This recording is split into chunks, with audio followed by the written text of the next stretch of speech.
Hey everyone, it's me, Sylvie Smith. I know it has been a very long time since I've posted anything to my channel, but I am so happy to be back making videos again, and I do intend to try to keep up with the channel at this point. A lot has happened over the last year, so I definitely have a lot to talk about with you guys, and I'm somewhat excited to do this video because the last case video that I posted to the channel was, of course, about the JonBenet Ramsey case. So about a month ago, the new docuseries from Netflix came out and they presented some information. And so I'm going to have this video follow somewhat of the same format that I usually do. I'm going to talk a little bit about the docuseries itself and some of the information that they presented in that. And then I do have a short spirit reading, I guess you would call it, spirit session, and a short vision around Patsy Ramsey to share with you guys as well. Please do bear with me on the audio for this one, you guys, because I am recording my very first video in the little quote-unquote studio that I've been trying to set up for myself for a very long time. It is not finished. I haven't put any of the sound deadening or anything into the room that I'm going to need to do to make the audio sound really great. So it might not be so good on this video, but I will do my best to keep it of an acceptable quality.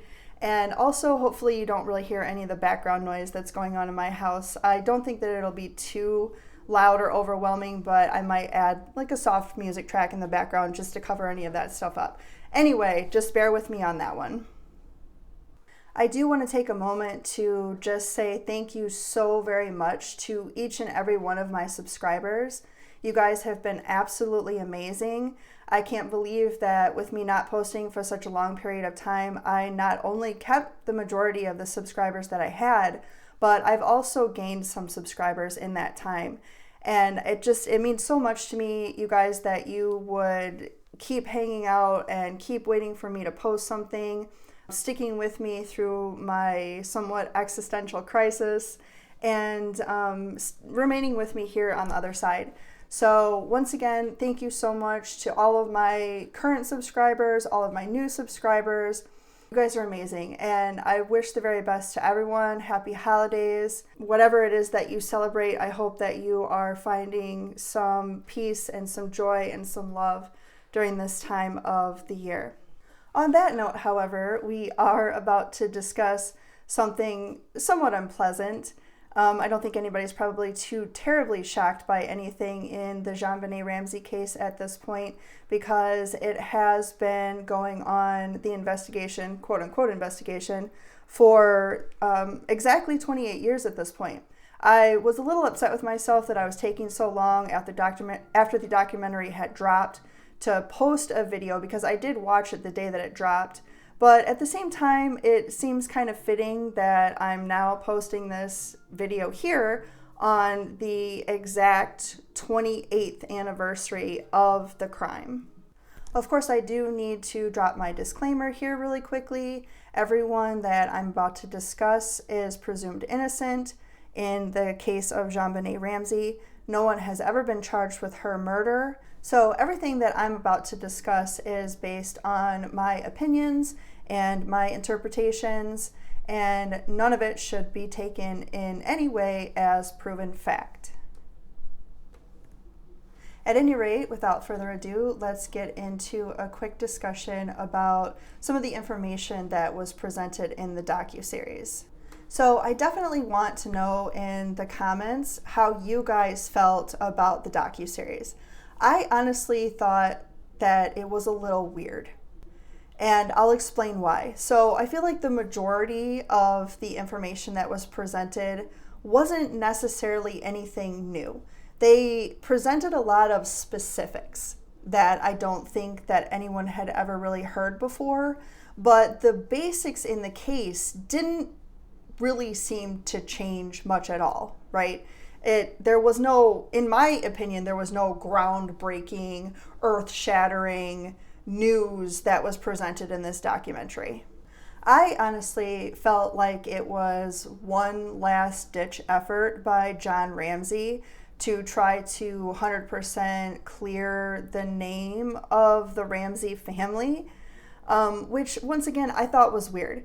It's been 28 years and you have claimed your innocence the entire time, which you're completely entitled to do, especially if you are in fact innocent and have no knowledge of the case. But at the same time, 28 years later, you are still trying to convince people that you and your wife had nothing to do with this murder. Now, I'm not saying that a normal person wouldn't do that, but there are some other things that I found strange that I don't think that most people would do. And honestly, in my opinion, the docuseries kind of made me think even more that the Ramseys had something to do with this. It made me think that Patsy was guilty in the way that I had thought that she was guilty previously even more. And it also made me think that Jon knew more than he's letting on, even more than I did before, because I don't know, just to the way that he acted and the way he talked and the way that he presented himself, you know? And I know a lot of people are going to say, well, you know, his daughter was murdered and this has taken up his whole life and it's been very difficult. And I agree with that and I understand that. But at the same time, I don't know. I've always thought that everything was kind of a little off, but now I really do think this family is just weird. And I do want to be very clear that I still don't think that Burke Ramsey had anything to do with JonBenet's death. And I know that there's a huge people who are in the camp of Burke did it, but I've presented a whole video on why I think Burke didn't do it. I still to this day think that he is very autistic, and I think that has a lot to do with his weird mannerisms and things like that. Anyway, I don't want to go back and talk about all that. I also don't want to spend a lot of time talking about the general information of the case either, because once again, this case has been going on for 28 years, and if there's any basics that you don't know about the case, you can easily find that information. I have 4 other parts of these type of videos that you can go back and watch. And as a matter of fact, if you didn't watch I mean, it was over a year ago, but if you didn't watch my most recent video on my final conclusion, my final analysis of the case, and what I think Patsy Ramsey's involvement in the case was, please do go back and watch that part of my series, because I'm not going to go over in great detail the things that I talked about in that video either. Okay, so I think it's pretty obvious that what they were focusing on in the docuseries was the possible suspects in the case, right? So the Ramseys had said right from the very beginning that they didn't feel that the police had properly looked at the suspects in the case. And I will admit, as much research as I have done on the case, I don't remember all of the things that I have heard or read over the last 28 years. So I don't want to definitively say that they did present some new suspects in the docuseries, but there were a couple of people that I had never heard mentioned before. At least I don't believe that I had. So I don't know if those people had been brought up previously or if they'd never been made public. But there were a couple of people that I wasn't necessarily familiar with. So one of them would have been Michael Helgoth. I don't think that I've ever heard that name in association with the JonBenet Ramsey case. The other one was John Brewer Eustace. I don't really recall ever having heard anything about that person before either. But then the other people I think that most anybody who's been following the case is probably familiar with. So Bill McReynolds, he was the man that often played Santa, and I don't know that the police necessarily looked at him, but Jon Ramsey definitely thought he was a possible suspect. And then, of course, there was Gary Oliva, who I still believe had something to do with the murder, which I'll go into a little bit later. And then there was John Mark Carr. Now, I found it very interesting that they chose to focus so heavily on John Mark Carr. And I know that there were some disturbing tapes. There were some very disturbing audio files that John Mark Carr, presented to Lou Smith, I believe he was talking to. And it seemed like he gave very great details about the alleged murder. But I have to be honest, I thought the whole thing was absolutely ridiculous. The way that he talked about JonBenet, now I understand that this man is a sick man. Obviously, you have severe mental issues if you're going to confess to the SA and the murder of a child. So already you're not playing with a full deck. But the way that he tried to describe how she died, I just found it to be absolutely ridiculous. He's describing an erotic asphyxiation fantasy with a 6-year-old.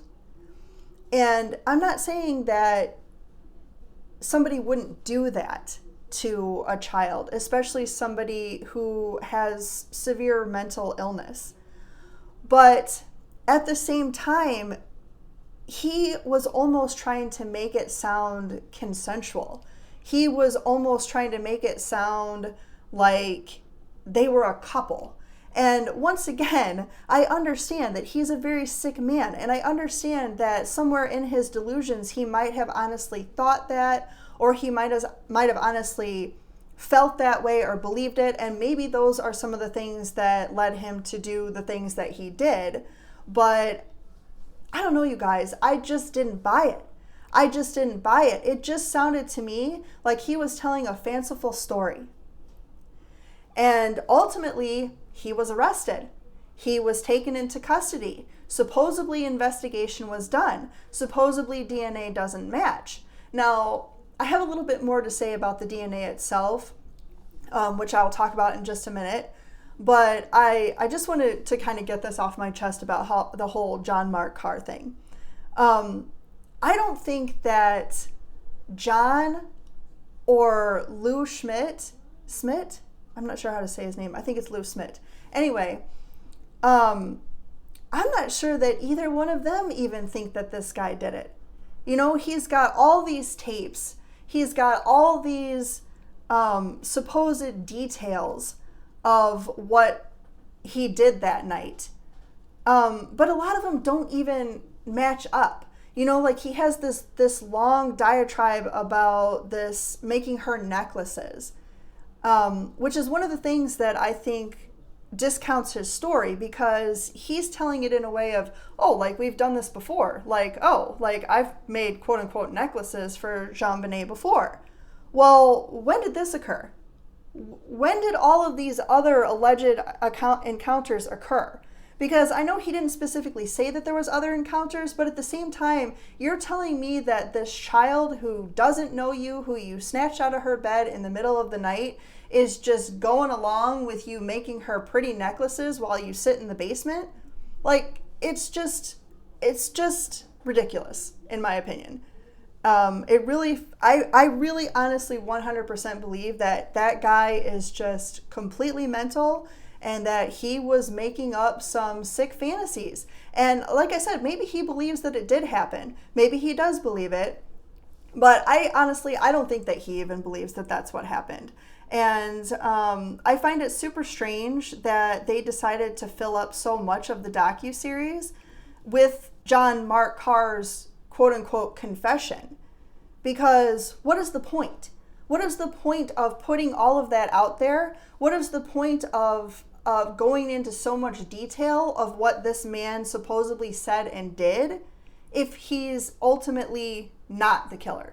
And I do understand that nobody should really be taken off the table, because I do feel that there is some corruption, some nonsense, something going on with the DNA in the case. Obviously, we know that they did not follow proper procedure And honestly, John Ramsey himself is really one of the people who completely screwed up the DNA of the case. He picked JonBenet's body up off the floor from where it was left, and he carried it up into the living room. So John Ramsey, in and of himself, contaminated the scene, contaminated the DNA. But I don't believe that anything was collected correctly at all. Because one thing that I think that most people probably can agree on is that the Boulder police did absolutely botch the case. They did. So that's something to contend with in and of itself. But I also think that there might be something a little bit deeper as far as the DNA goes. Because if you remember from my last video, the one that focused around Patsy Ramsey, part of my theory was that Patsy had been having an affair with Alex Hunter. And Alex Hunter, of course, was the district attorney that was over Boulder, Colorado at the time of JonBenet's murder. And I don't necessarily think that Alex Hunter had anything to do with the actual case itself, like the actual murder, the actual happenings of the night. But I do think that he had a lot to do with the fact that the Ramseys were never indicted. I think he had something to do with the fact that some of the evidence was very inconclusive.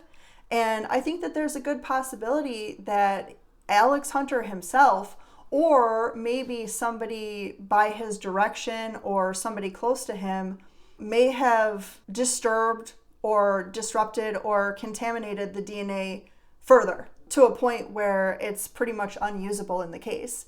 Now, from what I understand, there were a lot of objects that were taken from the scene that were never tested for DNA. So it's not impossible that some of these other items that they haven't been focusing on might produce some kind of viable DNA. But I have to be honest with you, even with all the new technologies that we have with DNA detection and things of that nature, I'm going to be surprised if they do actually find a good, solid DNA sample even to take from any of the items that came from the crime scene that day. Okay, so I do want to touch base, at least for a moment, about the information that was given on Gary Oliva. I find it very odd the way that they are seemingly still trying to discount the possibility that Gary Oliva is involved in the case. And at one point, John Ramsey had even said himself that he thought that Gary Oliva should be looked at again because there was the confession. But then this person in the documentary, he was a detective or maybe a lawyer, I'm not sure exactly who he was, he makes mention that Gary Oliva had said, hey, if you'll give me 3 meals a day and a bed, then I will confess to the murder of JonBenet Ramsey. Well, no, we all know that that was not the case. We all know the story. He allegedly called a friend within just hours of JonBenet having been murdered and confessed over the phone. And then throughout the course of the years, there was also allegedly some letters that had been sent to that same friend. And like I said, I don't want to go over it in detail. We all know the story.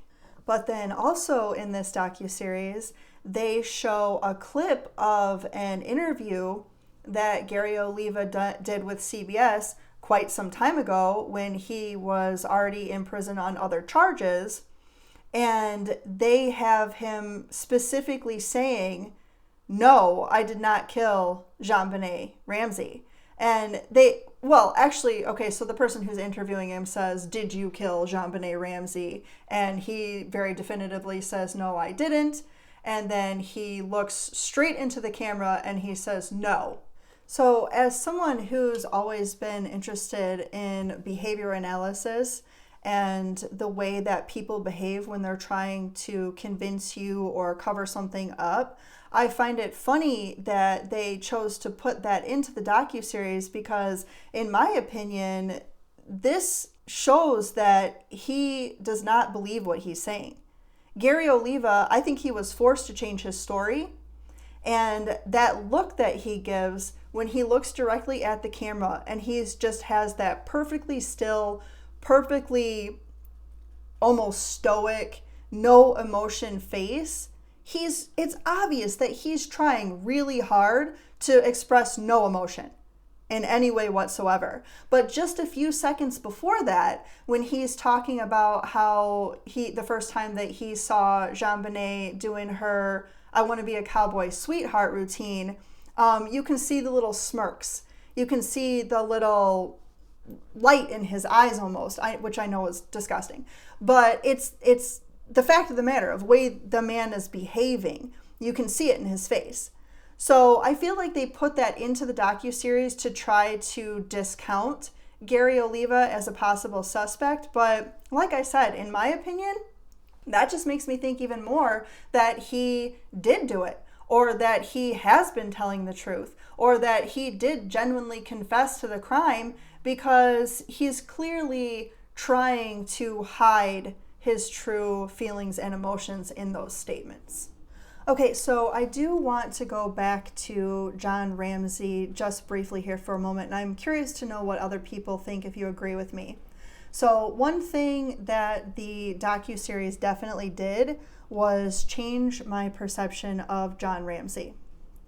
I never thought that Jon Ramsey was a perfect, upstanding citizen. I never thought that he was a perfect husband or father or anything like that. But I thought that he was, for the most part, kind of a somewhat normal-ish guy, with the exception of the fact that I think that he does know that Patsy was somehow involved in JonBenet's death, and he still to this day will not accept that, or at the very least won't admit it. Right? But for the most part, I didn't think that there was anything super odd about him, really. But this docuseries changed my mind on that. I know that he's getting older. I know that he might be having some senility issues and things like that. But to me, Jon Ramsey just came off like super weird in this docuseries. He didn't really seem like a man who's been fighting his whole life to prove the innocence of his family and to desperately find the actual killer of his daughter. I'm not saying that he doesn't want somebody held responsible, but at this point, it almost seems like all he's trying to really do is convince you that Patsy loved her daughter.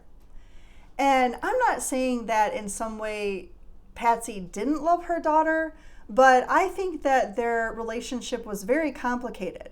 And coming from a family where I had a very complicated relationship with my mother, this can happen, okay? This can happen, even when the child is very small. But I feel like he's just really trying too hard. Jon is trying too hard to convince everyone that Patsy wasn't involved. At one point, he's trying really hard to normalize the pageants. He's talking about how, oh, it was just, family and grandparents sitting around watching the kids perform and so on and so forth. But then later he talks about how, well, there were spectators. There were people that would come in and also watch the pageants. And it was just this, small little tight-knit group. Well, I'm sorry, but that makes it sound even weirder, in my opinion. That makes it sound even stranger that it wasn't, like a pageant. It wasn't like a thing where anybody could come in off the street and just like, oh, hey, let's watch this cute little beauty pageant.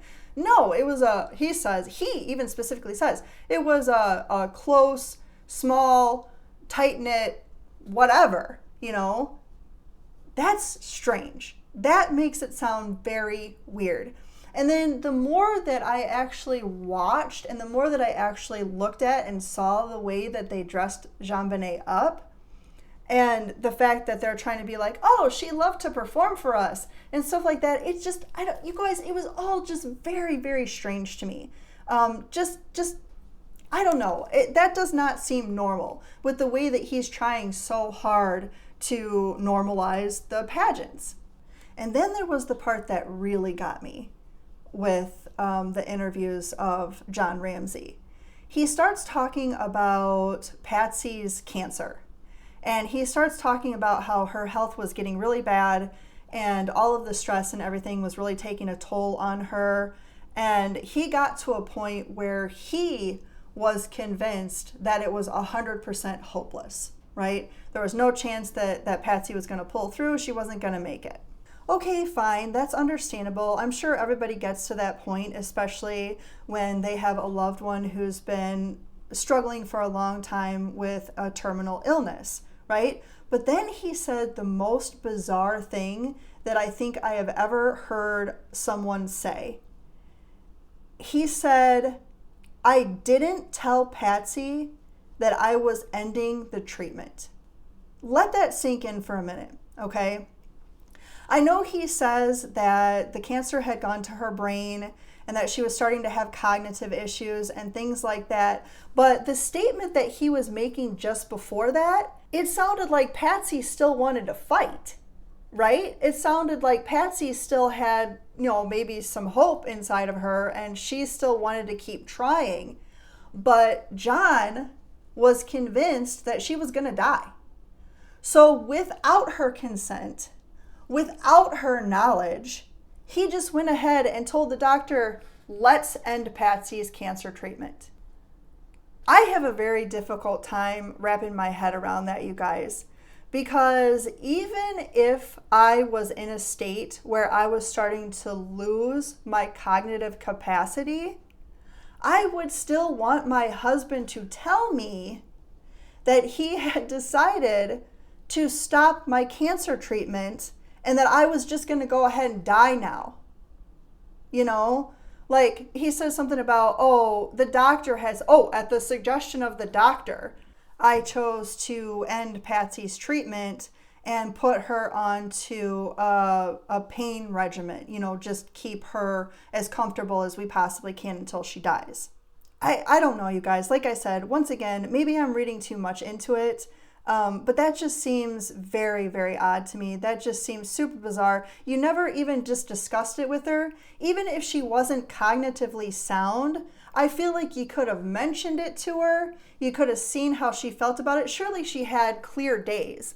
Surely she had some points where she could have a normal conversation and she knew what was going on, right? And you could have sat down and you could have said, Patsy, I feel like this is the best thing for you.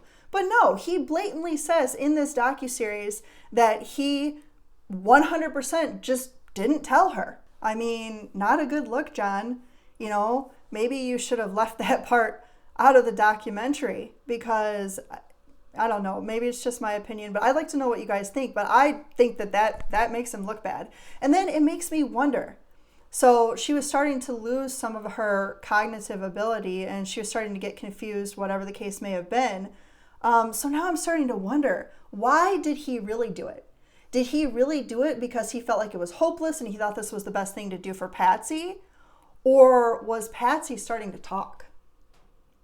Was Patsy starting to mention some things or bring up some things? Or maybe, little things were starting to slip out. And she was divulging some information that Jon didn't want to accept or that Jon didn't want anybody to know. I think that if anything had come out, if she had said anything, Patsy, I think Jon would have just played it off as, she's got cancer and it's moved to her brain. Like he would have played it off. But I'm kind of starting to wonder if maybe that's why he didn't decide, she's talking crazy, she's starting to say that she was involved in JonBenet dying, and obviously she's lost all cognitive ability and we should just end this. But I don't know, like I said, the way that he was acting, the way that he presents it, the way that he talks about it in the after fact and everything, I think maybe he just wanted to be done with Patsy. I think maybe he was like, you know what, enough is enough. I've covered your ass enough. I've dealt with this enough. And he thought that if Patsy was gone, at least there would be a certain amount of relief because, people could still believe that she had something to do with it, but at that point, she would have passed on. So you're just, excuse the expression, but you're beating a dead horse at that point, right? If you keep going on and on about how Patsy had something to do with the murder. One last thing that I also forgot to mention, which I also think does somewhat support the theories that I had in my previous video, was that I did find it really interesting that at one point John does mention that they were only supposed to be living in Boulder, Colorado for 2 years. It was only supposed to be 2 years. So JonBenet was born in Atlanta, but they moved to Boulder, Colorado when JonBenet was 1 year old. And I believe what they said the plan had been initially was to go out to Boulder, get John's corporate office of his company set up. I think he might have already known or at least suspected about the merger with Lockheed Martin at that point, but I don't know for sure. Anyway, regardless, they specifically say that the move was only supposed to be 2 years. It was supposed to be go out there, get set up for 2 years, and then come back to Atlanta. So if you'll remember in my final analysis, in my visions around Patsy Ramsey, I said that the reason that I thought that Patsy even orchestrated this or came up with the idea to do this in the first place is because she was trying to manipulate John in some way. And my theory that her manipulation of John was centered around the fact that she wanted to move back to Atlanta, that she didn't like it in Boulder, she didn't want to stay there. And this information actually kind of supports that theory a little bit, right? Because now we know that, well, they were only supposed to be there for 2 years, and JonBenet was 6. So obviously they had been there a lot longer than 2 years. They moved there when she was 1. It had already been 5 years. So I'm not saying that that's any kind of proof that what I'm saying about my theory is, 100% true or anything like that. I just found it interesting that they put that little tidbit in there, and it does somewhat coincide with what I was saying about about Patsy trying to manipulate John in some way to convince him that they needed to leave Boulder, or leave the Boulder area. Okay, so last but not least, I do want to talk a little bit about the somewhat, I can't really call it a spirit session because it wasn't extensive. It was very, very limited. And the vision that I had was also somewhat limited. But you know that I like to share these things with you guys because a lot of times they are just tiny, short little visions. And I wasn't actually trying to have a spirit session with JonBenet. So it was kind of crazy the way that it just kind of happened.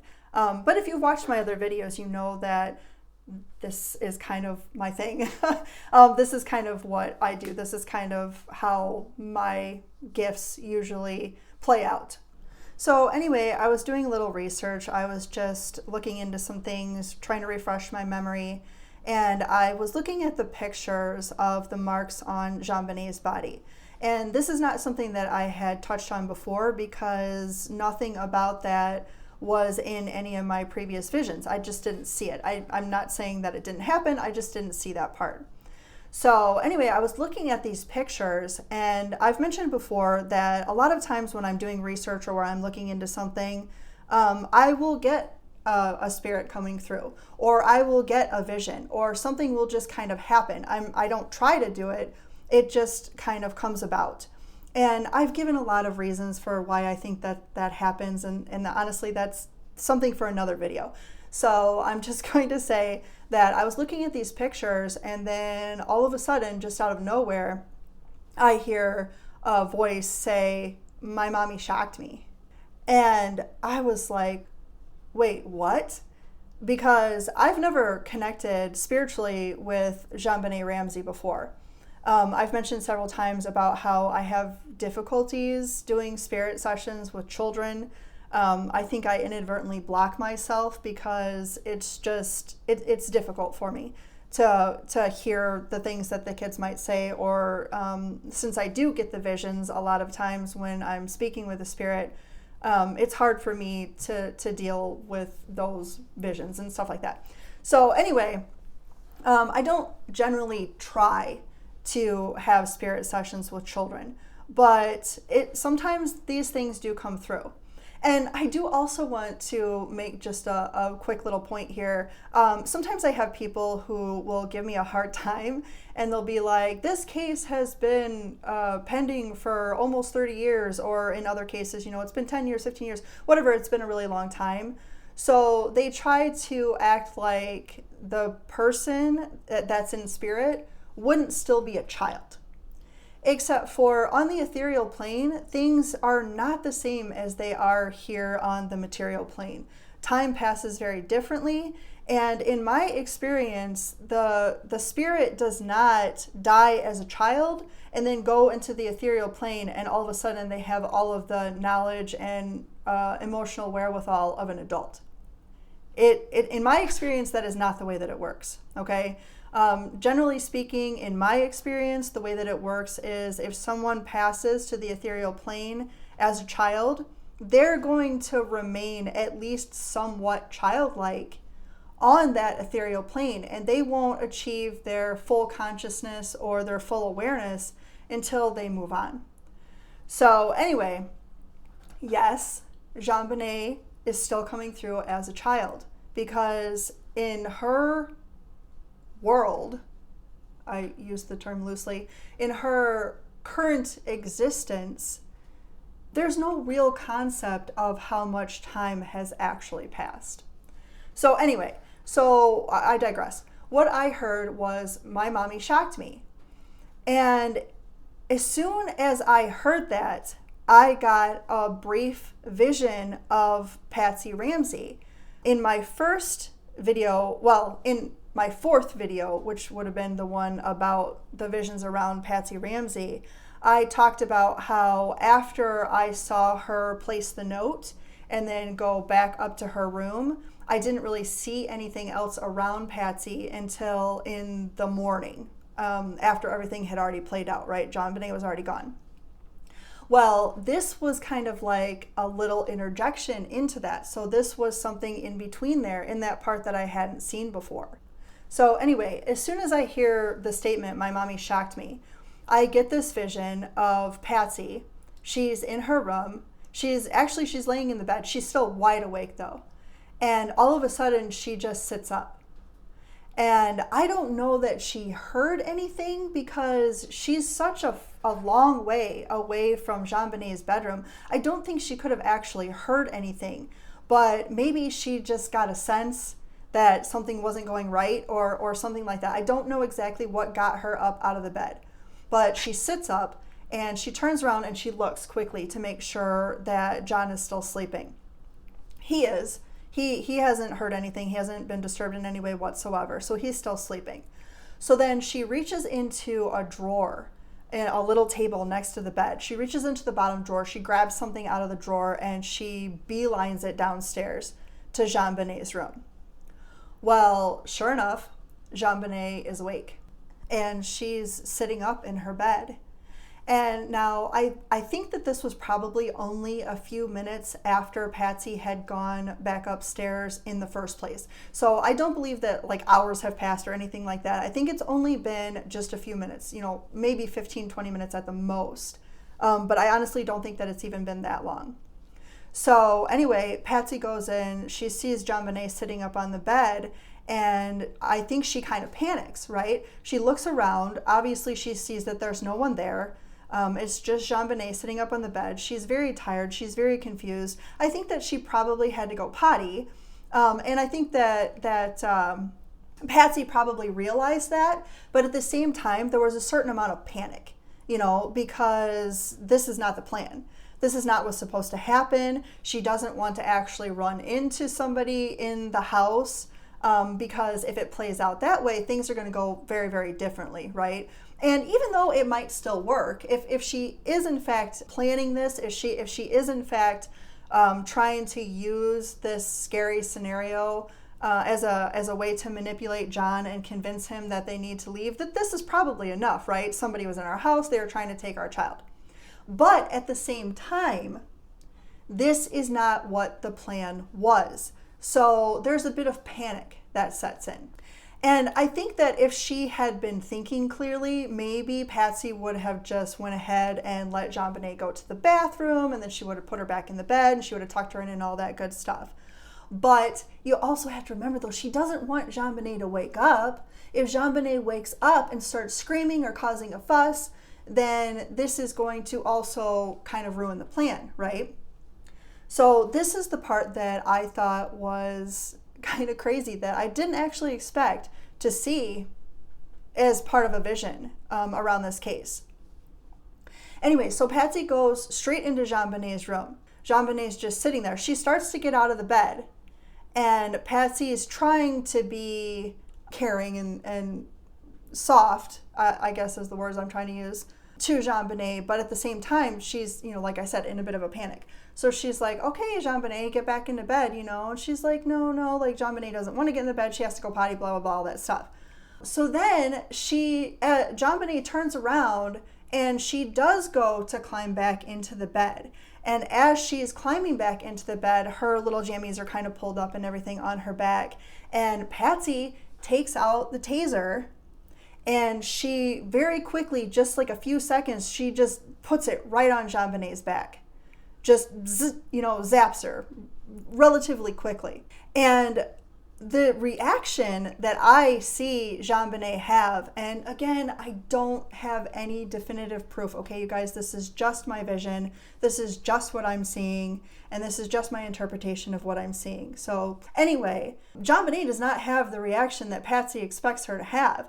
She does not like fall on the bed or flop over or anything like that. She grabs her little back and she spins around and she looks at Patsy. And she stares at her with these big, wide open eyes. And she does seem like she's frozen, like, I don't know if that's a result of the taser, or if she's just like, what just happened, or what exactly is occurring. But since Patsy is still in kind of this panic state, she takes the taser and again, puts it right on JonBenet, this time on her neck.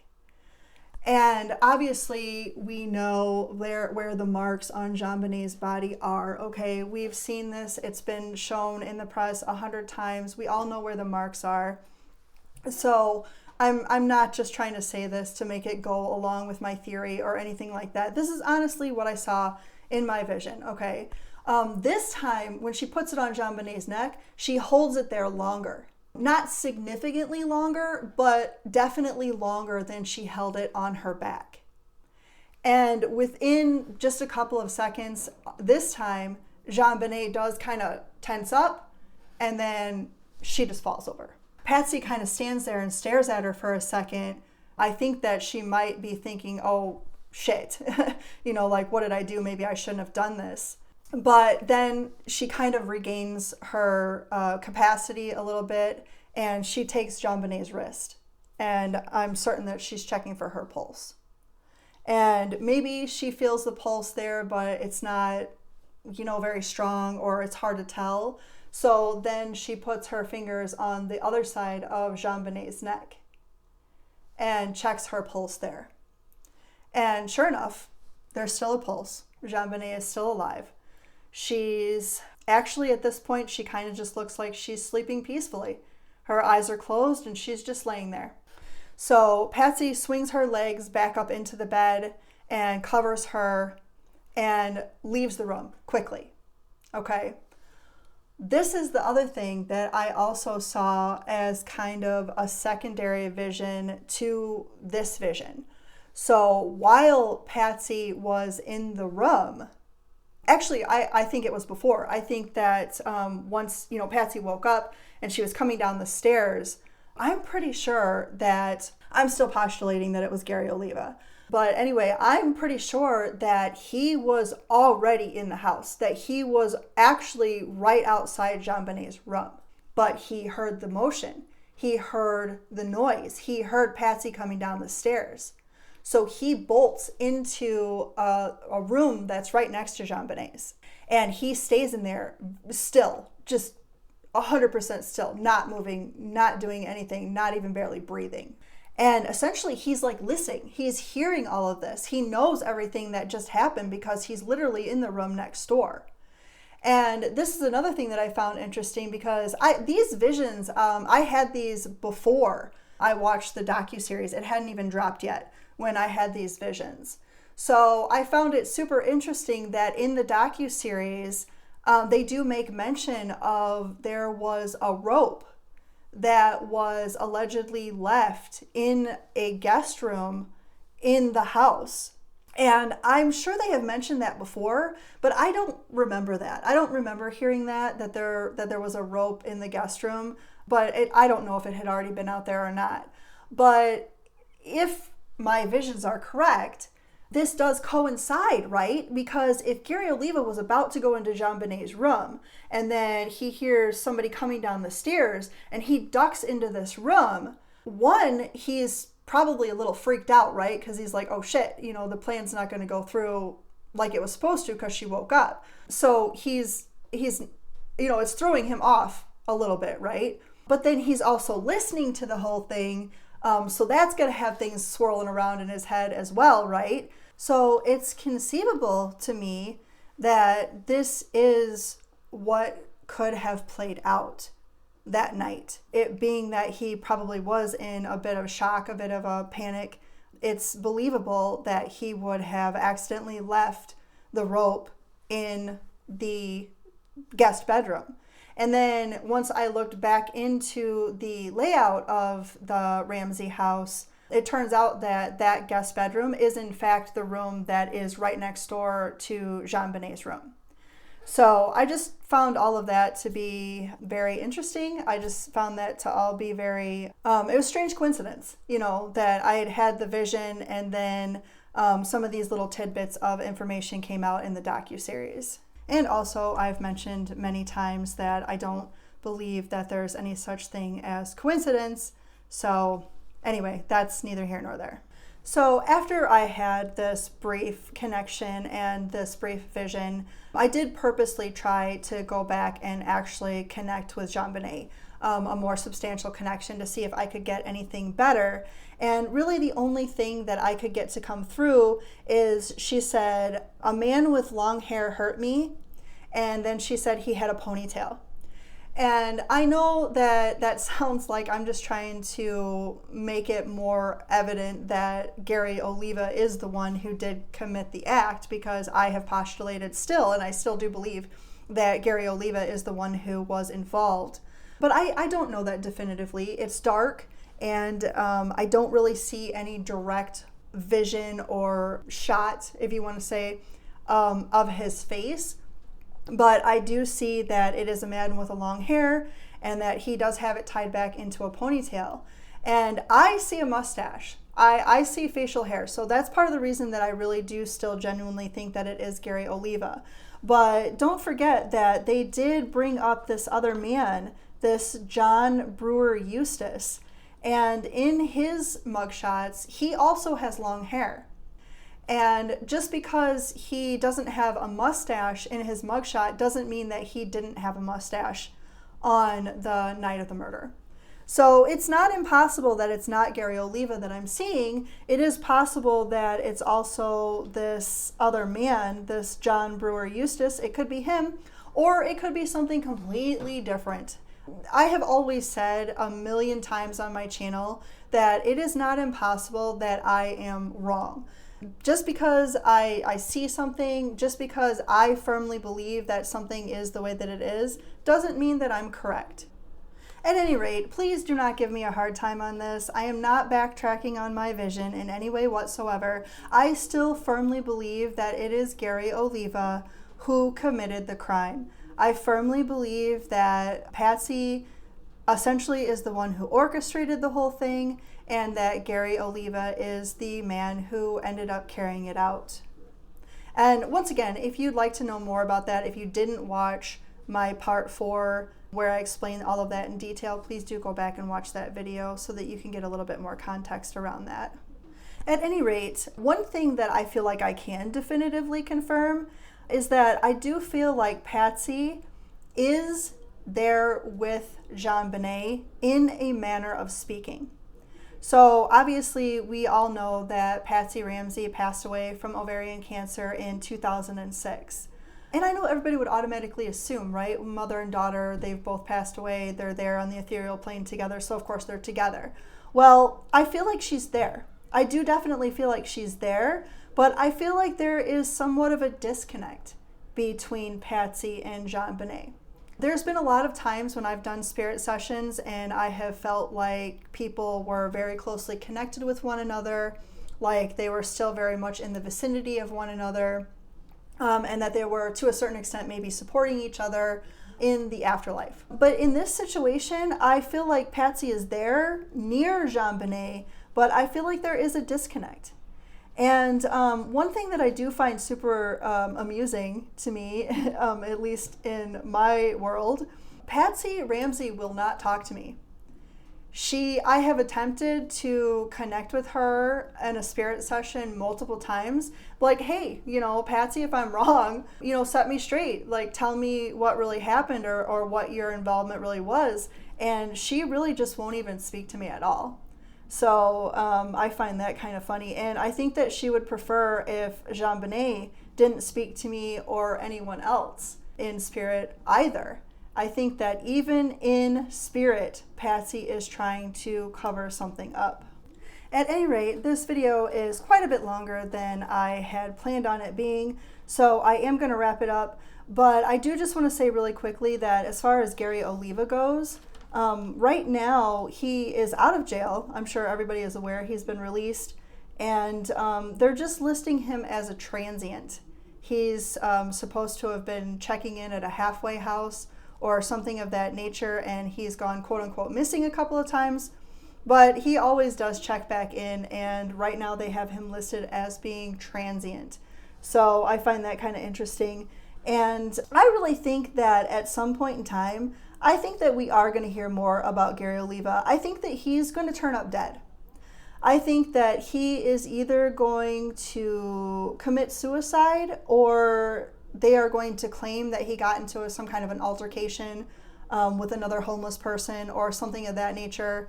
But I haven't had any visions or anything specific around it. It's just a feeling that I get around Gary Oliva. I think that in relatively short order, I really think sometime within the next year or so, we are going to get some information that Gary Oliva has turned up dead one way or another.